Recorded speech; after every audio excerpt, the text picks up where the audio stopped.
En IA, cette semaine, Patrice, on a 2 blocs. En tout cas, de mon bord, j'ai 2 blocs. Alors, on va commencer avec mon bloc. Patrice, Sam Altman laisse entendre que l'intelligence artificielle générale arriverait dès l'année prochaine. Et ça, c'est Futura qui nous apprend ça. Laisse-moi avoir des doutes. Ouais. Je lis des choses contradictoires un peu partout. Je ne sais pas si c'est ton cas aussi. Oui, il y a encore du chemin à faire. Je lis d'un côté, les investisseurs s'inquiètent car il semble y avoir un ralentissement dans l'évolution des IA. Puis lui qui garoche d'un côté, non, on y arrive. Est-ce que c'est pas une méthode un peu, j'essaie d'attirer les investisseurs à rester parce que ça s'en vient? C'est le feeling que j'ai. Oui. Non. Je pense qu'il y a encore des choses à développer, puis c'est pas de demain. Là, on le voit dans tous les projets qui font surface. Là. Ben, de toute façon, tantôt, on va parler en live à l'intelligence artificielle. On va lui demander ce qu'elle pense de Sam Altman. Ouais, OK. Canadian Tire, Patrice, c'est Microsoft News qui nous apprend ça. Canadian Tire lance CT, un assistant virtuel. OK, pour ceux qui ne savent pas, le CT, c'est le petit bonhomme rouge, là. Moi, je viens d'apprendre ça, Patrice. OK. Il s'appelait de même depuis toujours. Oh. CT pour Canadian Tire, donc CT, OK, lettre ouais. Fait que, bon, il va avoir un... Puis là, tu vas pouvoir parler à CT pour savoir si tes pneus, c'est quoi les bons pneus. Hey, mais ça fait Kool-Aid, hein? Un peu. Ça fait Kool-Aid un peu ces bords. Mais tu sembles de me voir avec mon téléphone. Ben, tu sais, ça peut être bon, là, mais salut, j'ai un Bronco, blablabla. Qu'est-ce que tu me conseilles? Puis là, ça part, ça, là. Puis, non, pas en 17, j'ai des 19, nanana. Ça va être la folie. Ça marchera pas. Ouais, j'ai essayé sur un autre site un assistant virtuel comme ça parce que j'avais des questions, puis je trouvais qu'il allait pas mal en surface, puis c'est comme, et je le sais tout ça, si je te pose la question, c'est parce que je veux qu'on aille plus loin, mais ça s'arrêtait vraiment aux questions de base, style, ben, allez voir à telle place sur le site web. Oui, mais ton site web, il n'est pas complet, Ouais, il manque c'est ça, de tu l'info. poses une question à l'intelligence, puis veuillez consulter la section questions et réponses. C'est ça, là, c'était... Bon, OK. T'es sérieux? Là, ils ont payé pour ça. Là. C'est comme, regarde, là, c'est sûr que j'ai été voir avant de te poser la question. Là. Mais bon, peut-être que c'est pas la majorité des gens. Peut-être que la majorité des gens posent pas... Il y en a des bons. Ouais. Il y en a des bons. Ouais. Okay. Ouais, j'en ai testé. Ben, t'as vu tantôt, on a jasé un peu avec... Oui, vous allez voir ça un peu plus tard. On va s'amuser. Et c'est pas préenregistré. On va probablement faire d'autres types de questions. Oui, non, c'est ça. On ne sait pas à quoi s'attendre. Peut-être que... peut-être que ça va mal virer aussi. Là. Paraît qu'il s'appelle Jimmy. Ça fait 3-4 fois que j'y parle. Puis il s'appelle Jimmy? OK. Ouais, on regardera ça Jimmy. Tantôt. On va peut-être écrire un doute sur son nom. C'est à toi, là. C'est ta phase IA. Oh oui. Bon, moi, j'ai pas mal de stock cette semaine. On va regarder ça ensemble. Première nouvelle. Dans le MIT Technology Review, les algorithmes qui nous entourent, ce que l'auteur a fait au MIT Technology Review, c'est qu'il a revu des livres liés à l'intelligence artificielle. Et je pense que j'en ai 3. Donc, le premier, c'est Devil in the Stack, qui est un livre de Andrew Smith. Et si je prends mes notes, bon, c'est un document, un livre qui explore l'infiltration-croissance du code informatique dans tous les aspects de notre vie. Donc, en tant que journaliste technologique, l'auteur s'intéresse à la logique derrière les phénomènes comme Amazon et Bitcoin et décide d'apprendre à coder pour comprendre leur fonctionnement. Cependant, il se heurte à la complexité du choix d'un langage de programmation parce qu'il y en a plus de 1700 là, des langages. Tu veux coder en Ruby, en Python, en Java, en JavaScript, qu'est-ce que tu choisis? Puis ses expériences avec les concepts de programmation peuvent être difficiles à lire, mais son enquête... laissez-moi continuer. Approfondir sur l'histoire, la philosophie et les mécanismes de codage en vaut la peine et offre une perspective fascinante. Donc, Smith explique que l'informatique classique repose sur des couches d'abstraction connues sous le nom de stack, d'où le nom du livre. À la base se trouve le code machine, là, des 1 et des 0, tandis qu'au sommet se trouvent des langages de haut niveau comme Python, JavaScript, qui sont plus faciles à comprendre pour les humains, mais nécessitant une traduction pour être exécutés par le microprocesseur. Donc, chaque nouvelle couche permet de ne plus se soucier de la couche inférieure, Mais Smith considère que le codage est un compromis qui échange compréhension contre commodité en termes de travail. Donc, cette abstraction rend le code puissant, mais aussi potentiellement dangereux, car elle masque la complexité et nous éloigne des processus analogiques que le code cherche à représenter. Il soutient que l'abstraction en informatique augmente la distance conceptuelle entre la source et le signal, cachant ainsi les chaînes de connexion de causalité. C'est un livre qui est quand même assez... T'es en train de dire que l'IA, parce que là, c'est rendu partout. Là. Si tu as fait le tour de YouTube, là, Ouais. le monde, la gros trip actuellement, c'est d'aller dans une IA puis de dire Code-moi ça.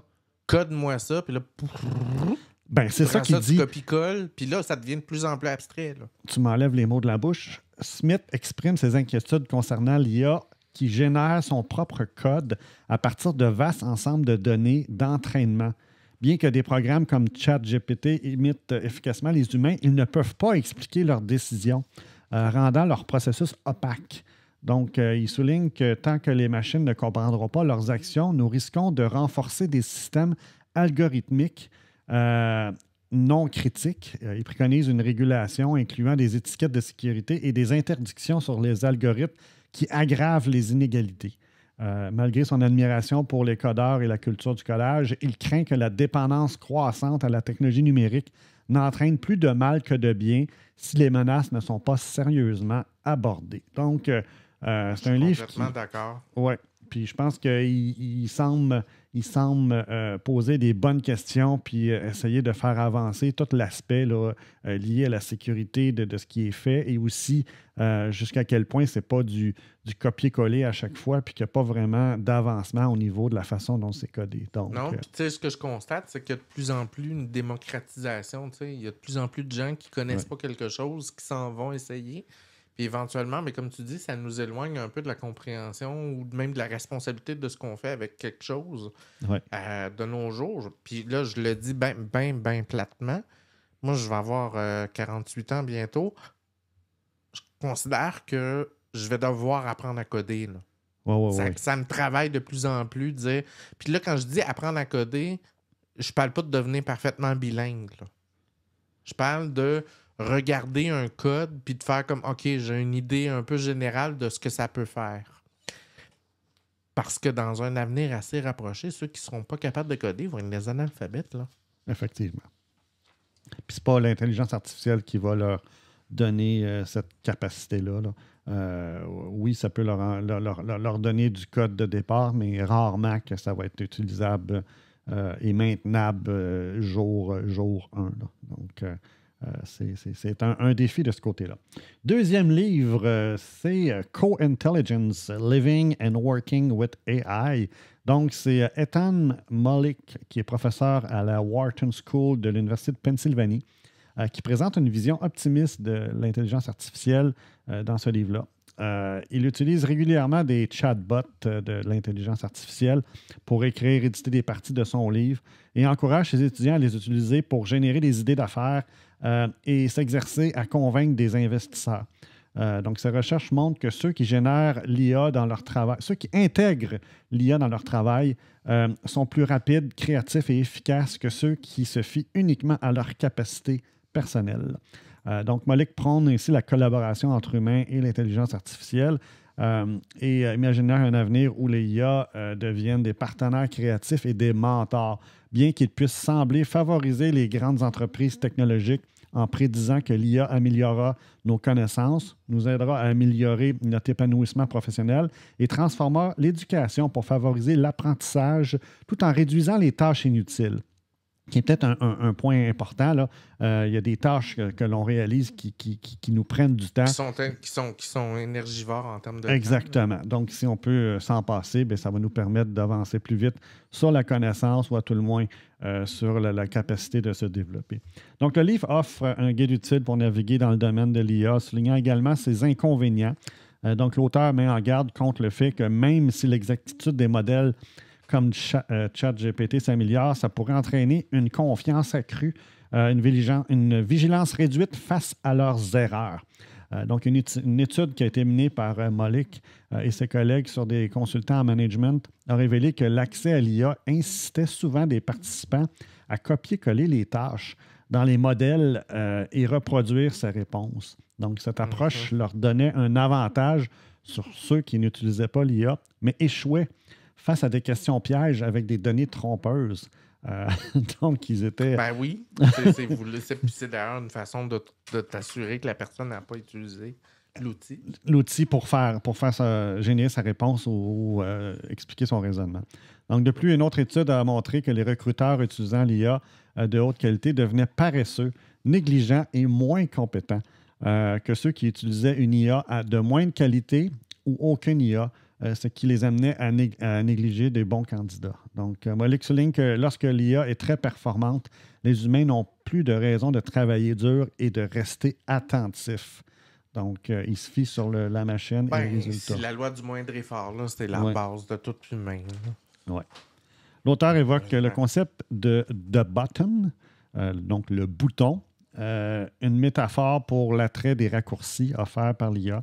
Il met en garde contre le risque de perdre notre capacité à penser de manière critique et originale en déléguant notre raisonnement et notre créativité à l'IA. Donc, cela amène à adopter son style plutôt qu'à développer le nôtre par rapport à l'IA. De plus, il souligne une crise de sens ou des gestes comme écrire des excuses ou des lettres de recommandation qui devraient avoir la valeur grâce à l'effort investi deviennent vides de signification. Un peu ce que j'ai vu hier dans des présentations où la présentation avait été générée par une IA, était vide. Ouais, puis la personne elle expliquait ce qu'il y avait là, mais c'est ça, c'était pas plus là. Donc, Malik est optimiste quant à la possibilité d'éviter les écueils en adoptant une approche réfléchie. Donc, l'IA peut surprendre en réussissant dans des domaines inattendus comme la narration ou l'empathie, tout en échouant dans des tâches simples comme les mathématiques. Étant donné l'absence de manuel d'instruction, il recommande de l'expérimenter dans divers contextes. Puis c'est un peu ce que tu fais beaucoup là, de ton côté. Oui, je suis loin d'être une personne qui s'y connaît. Là. Moi, je suis une jobber de l'IA, disons. Oui. Donc, finalement, en conclusion, l'auteur suggère que pour éviter de devenir des utilisateurs passifs, nous devrions le considérer comme un coéquipier excentrique. Plutôt que comme un serviteur omniscient. Donc, en tant qu'humain, il est de notre responsabilité de vérifier ses mensonges et biais, d'évaluer la moralité de ses décisions et de déterminer quelles tâches lui confier et lesquelles nous souhaitons conserver. Donc, un livre qui est recommandé pour cette réflexion-là que je trouve intéressante. Sachez qu'actuellement, l'IA, que vous utilisez GPT ou whatever, là, elle n'est pas toujours égale. Non.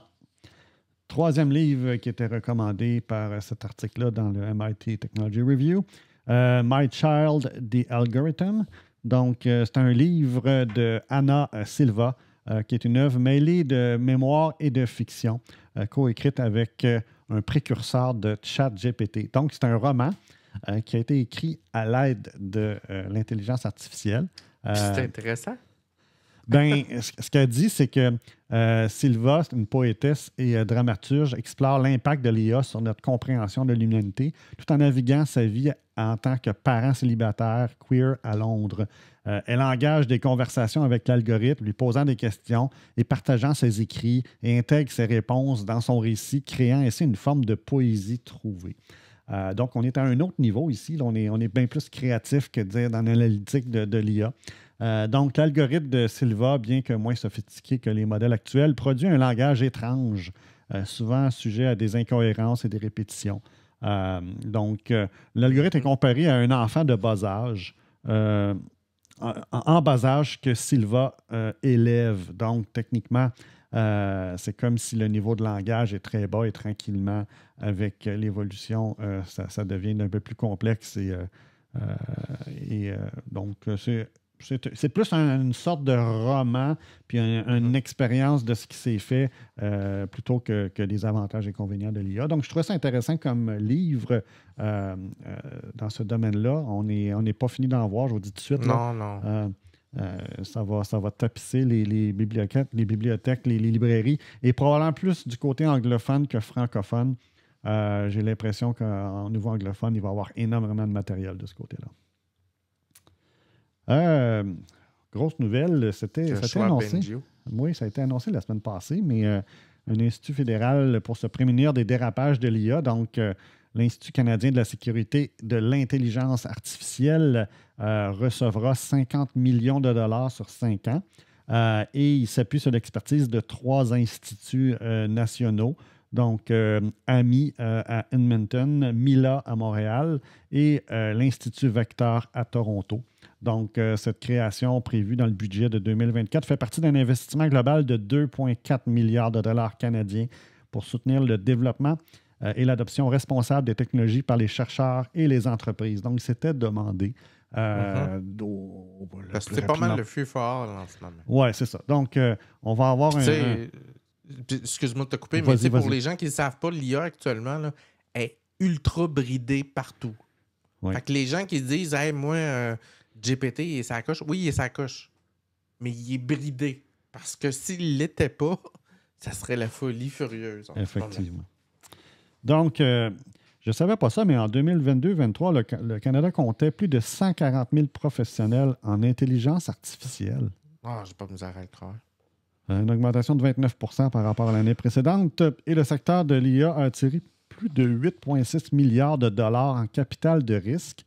C'est 30 % des investissements en capital de risque au Canada. Donc, c'est quasiment 1 dollar sur 3. Donc, c'est énorme. Donc, on voit l'engouement même ici au Canada. Donc, ce n'est pas juste aux États-Unis ou en Europe. Là, c'est vraiment à tous les niveaux. Ah, il va y avoir toutes sortes de nouveaux sous-métiers, métiers liés à l'IA dans pas long. Oui, oui. Autre annonce importante qui touche l'IA, Final Cut Pro 11 ouvre un nouveau chapitre pour le montage vidéo sur Mac. Donc, dans cette nouvelle version-là, écoutez bien ça, les monteurs peuvent accéder à 2 nouveaux outils alimentés par l'IA, Magnetic Mask et Transcribe to Captions. Donc, avec Magnetic Mask, les monteurs peuvent isoler sans effort les personnes et les objets dans un clip vidéo sans avoir recours à un écran vert ou à une rotoscopie. Ça, là, si vous saviez à quel point ce bout-là est hot, Patrice, il faut que je fasse un petit aparté. Là. Vas-y. Excuse-moi, là. Mais quand tu fais du montage vidéo, c'est un peu comme dans Photoshop, OK? Dans Photoshop, tu as ce qu'on appelle les calques.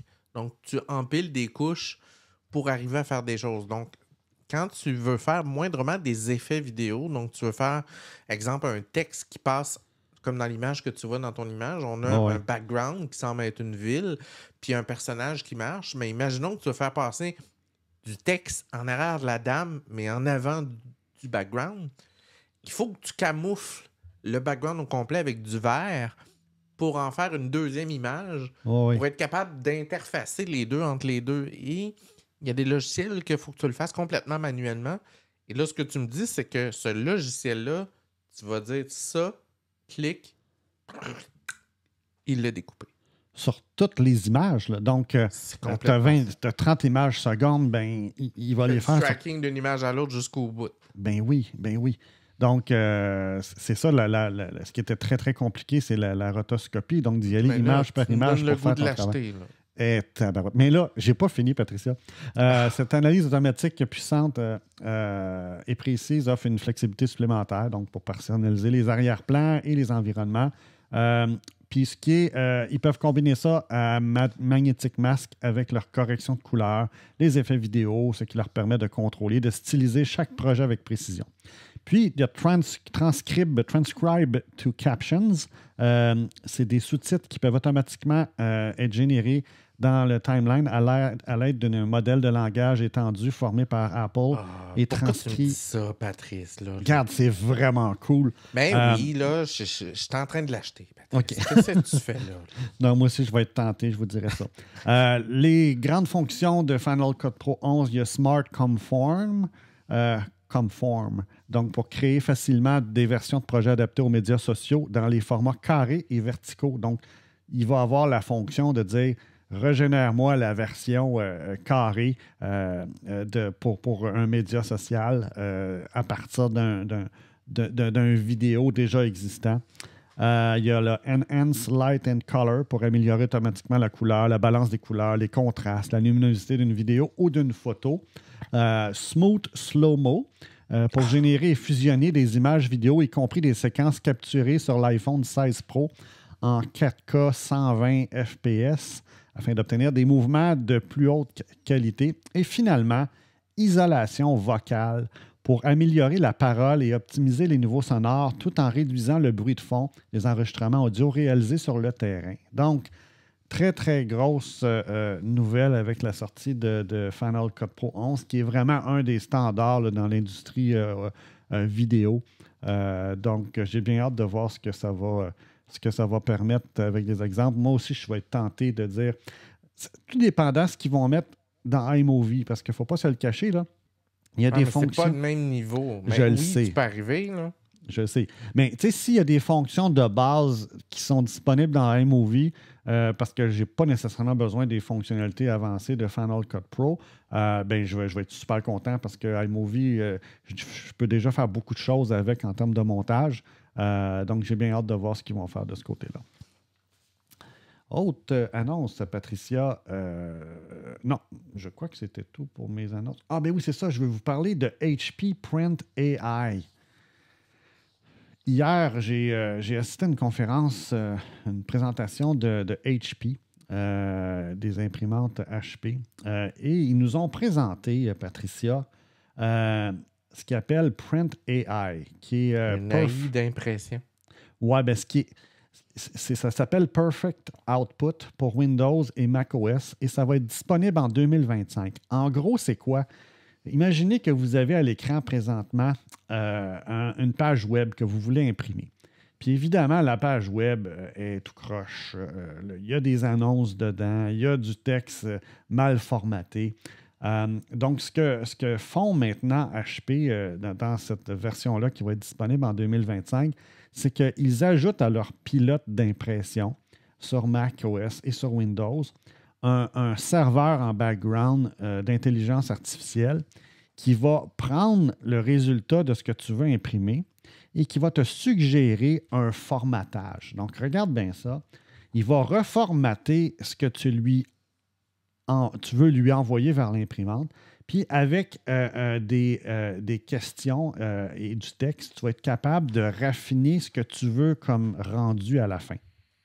Donc, ça va te permettre de le reformater avant de dire « oui, je vais l'imprimer ». Wow. Ça va plus loin que ça.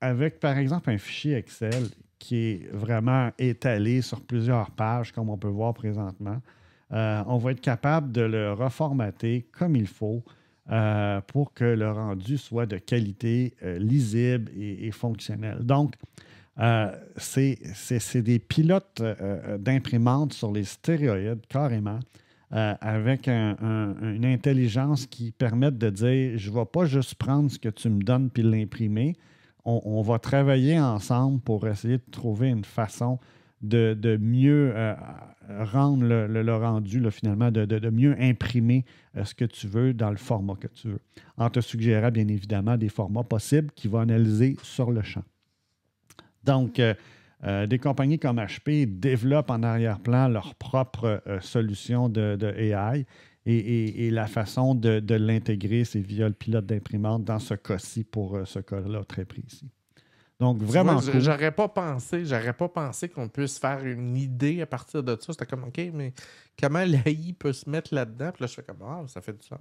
Ça fait du sens. Puis tu sais, c'est sûr que pour monsieur, madame, tout le monde, bon, je ne suis pas sûr que ça va être vraiment pratique parce qu'on n'a pas des grands besoins d'impression.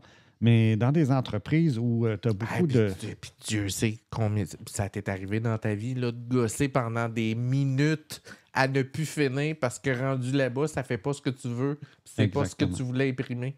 Ouais. Puis là, ça va t'enlever le besoin d'avoir un autre logiciel pour faire ta mise en page parce que tu veux un rendu plus adapté sur 2 pages au lieu de 8, par exemple. Donc, je pense qu'il y a bon nombre d'entreprises qui vont apprécier le fonctionnement. Et je pense que ça, c'est un bon exemple où l'IA est capable d'amener une valeur ajoutée sur des tâches qui sont non productives, de dire je vais reformater un document, puis il y a quelqu'un qui va travailler une demi-heure ou une heure là-dessus pour être capable d'avoir un rendu qui fait du sens. Donc, c'est ce qui va venir en 2025. J'ai bien hâte de voir ça. J'imagine que ça va être avec certaines imprimantes en particulier, là, bien évidemment. Le but... Là, ils vont sûrement... Puis tu sais, là, je te fais une prévision, Patrice. Tu sais que le marché de l'imprimante comptait sur les cartouches. Oui. Et là, les gens allaient vers des fournisseurs de cartouches tierces. Oui. Ils ont essayé de truquer les cartouches pour qu'ils meurent avant qu'ils meurent.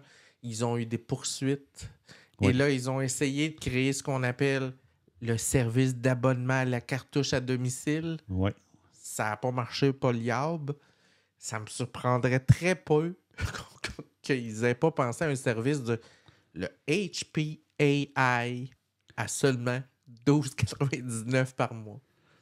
D'après moi, c'est clair qu'il va y avoir un frais lié à ça parce qu'on va le voir plus tard, ça coûte tellement cher en énergie et en serveur qu'il faut que ce soit rentabilisé. Là. C'est pas, à moins de faire des marges énormes sur l'équipement, puis bon, Apple est peut-être une des rares compagnies qui peut se permettre ça, là, de dire, regarde, je vais te vendre des équipements, mais en retour, je vais te donner le AI parce que j'ai des marges suffisamment grandes sur mes équipements pour compenser l'investissement que je fais de l'autre côté. Moi, j'ai une idée, Patrice, pour régler le problème.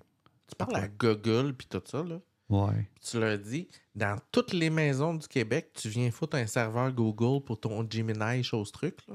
Ouais. Puis tu t'en sers pour chauffer ma maison. Moi, je paye pas une scène de chauffage. Toi, ça fait ton affaire parce que ta chaleur s'en va quelque part puis t'as pas à payer pour la refroidir. Tu fais des heureux parce que tu chauffes des maisons. Tu sais, il y a une idée là-dedans. Peut-être. Ouais, j'avais vu ça il y a quelques années pendant la pandémie, des vendeurs de je sais Bitcoin pas de quoi mining. De Bitcoin mining maisons, avec des ordinateurs pour chauffer. Les jumeaux. Ouais, c'est ça. Sur ce, on y va, Patricia, avec le truc de la semaine. Ah, t'as-tu d'autres choses? Fini. Tu veux... non, c'est vrai, on n'a pas fini. On continue avec... Faut qu'on parle à Jimmy. À Jimmy. Hey, Jimmy. Écoute, Patrice. Faut que tu me repartages ton écran. Ouais. Là, écoute, la nouvelle de la semaine, Gemini est rendu dans une application sur iPhone, enfin. Avant, il fallait passer par le site web. C'était pas aussi réactif. Est apparu, il y a quelques mois, Gemini Live, qui était disponible sur les téléphones Android. Et on nous disait que Gemini Live parlait québécois.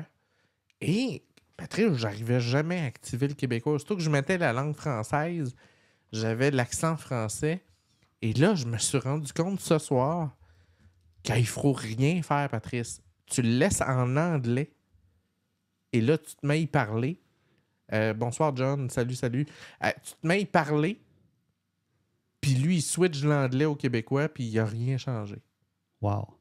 C'est comme wow. Fait que on va démarrer notre fameux Google Gemini Live. Évidemment, ça, c'est une animation en provenance du site web. On va y parler, on ne sait pas ce que ça va donner. Tantôt, on a bien ri. On l'a testé, puis on a eu pas mal de fun tantôt. Fait qu'on va essayer de... Fait qu'on part ça, je vais démarrer Gemini Live. Vous allez l'entendre. Alors, je parle.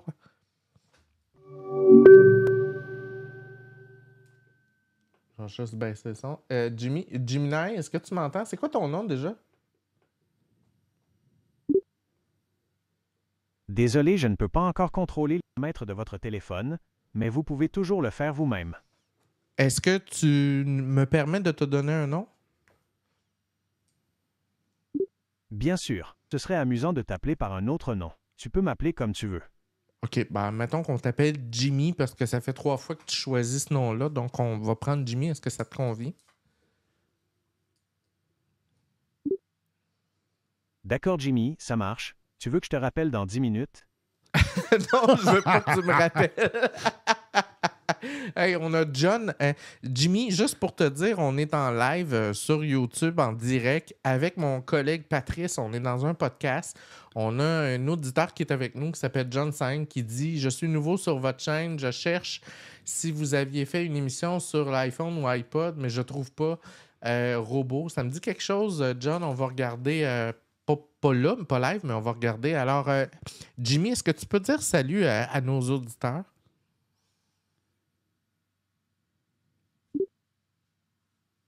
Salut à tous, c'est Jimmy, le robot assistant. Ravi de faire partie de cette aventure. J'espère que vous passez un bon moment sur le podcast. N'hésitez pas à me poser des questions, je ferai de mon mieux pour y répondre. Ah, t'as échappé ta réponse. Patrice, dis-lui bonjour. Bonjour, Jimmy. J'aimerais savoir. Salut Patrice, c'est Jimmy. Est-ce que, Jimmy, est-ce Bonjour que. Jimmy, j'aimerais savoir. Jimmy, oui?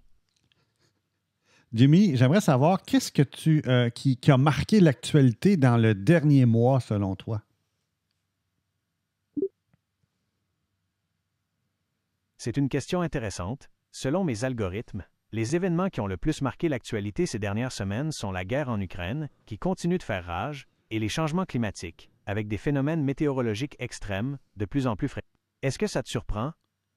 Non, mais du côté technologique, est-ce qu'il y a des choses plus marquantes que tu as constatées dans le dernier mois?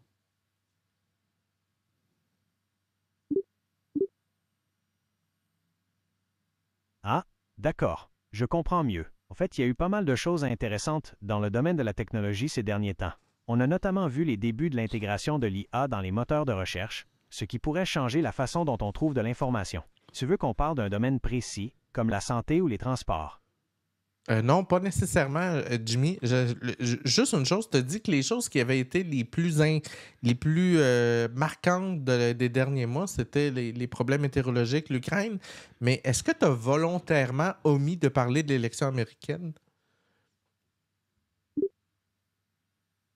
Absolument. Les élections américaines, c'est un événement majeur qui a forcément eu un impact mondial. J'aurais dû en parler. Elles ont été très serrées, avec des enjeux importants pour la suite. Tu veux qu'on en parle plus en détail? Oui, j'aimerais savoir, as-tu une opinion sur Elon Musk?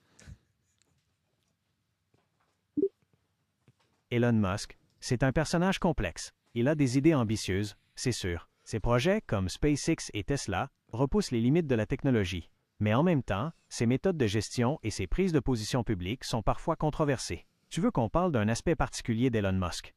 Oui, j'aimerais bien parler des aspects controversés.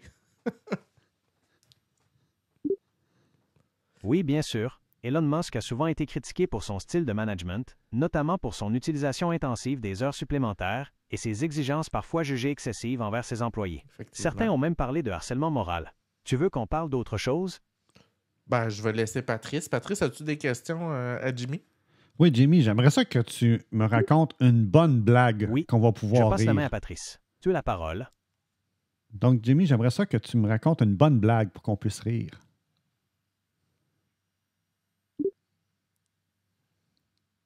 Bien sûr, voici une blague. Qu'est-ce qu'un fantôme fait quand il a froid? Il met un petit wou. Tu veux une autre blague?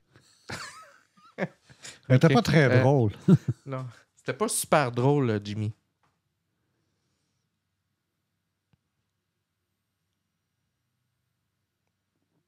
Est-ce que tu dors, Jimmy? Je pense Jimmy qu'on a nous a perdu. quittés. On a Jimmy perdu. il est en train de pleurer dans son coin. Est-ce que ça va, Jimmy? Ne t'inquiète pas, Jimmy va bien.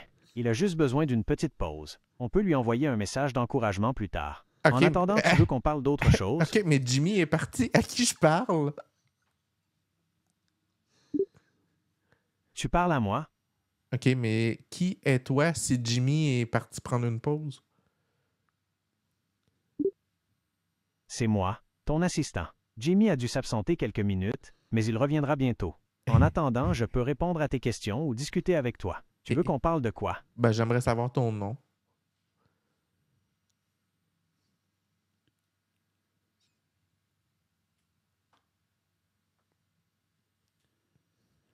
Bon, je pense qu'on a... Salut.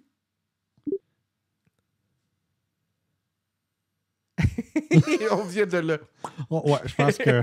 Là, il y a Jimmy est parti, double personnalité. Il y a quelque chose qui... Mais ça vous donne une idée. Ça vous donne Ouais, une attends, idée je de veux ce qu'on juste peut te demander faire. une dernière Vas-y. question. Non, As-tu souvent Je des... n'ai pas de double personnalité. Ok. Je suis un seul. Je As-tu m'excuse. souvent des quoi? Tu peux préciser. Tu coupes souvent la parole. Est-ce que tu t'en rends compte?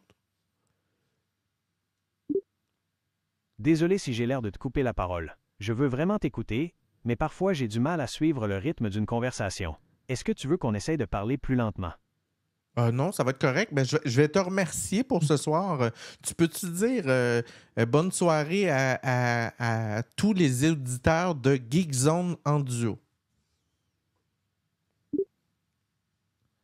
Avec plaisir. Bonne soirée à toute l'équipe d'Il était une fois la météo et à tous les auditeurs. C'est pas ça du tout. On recommence, OK? Bonne soirée à Geekzone en duo. Bonne soirée à toute l'équipe de Geekzone. Ben, on va se satisfaire de ça. Ben, bonne soirée. Vraiment cool. Donc, Bonne soirée. Fait que c'était une démonstration de l'IA. Tu vois que... ouais, c'est ça. Des fois, ça marche. Puis là, je vous le dis tout de suite, il y a des gens qui sont meilleurs dans l'art de discuter avec l'IA. Là. Moi, c'est pas ma force. Mais ce que je disais à Patrice, c'est que des fois, tu tombes dans... Écoute, tu tombes dans un... Attends, là, j'ai un bruit. Attends, faut que j'aille le chercher, Patrice. Ça sera pas long. Des fois, tu jases avec l'IA, puis ça fait...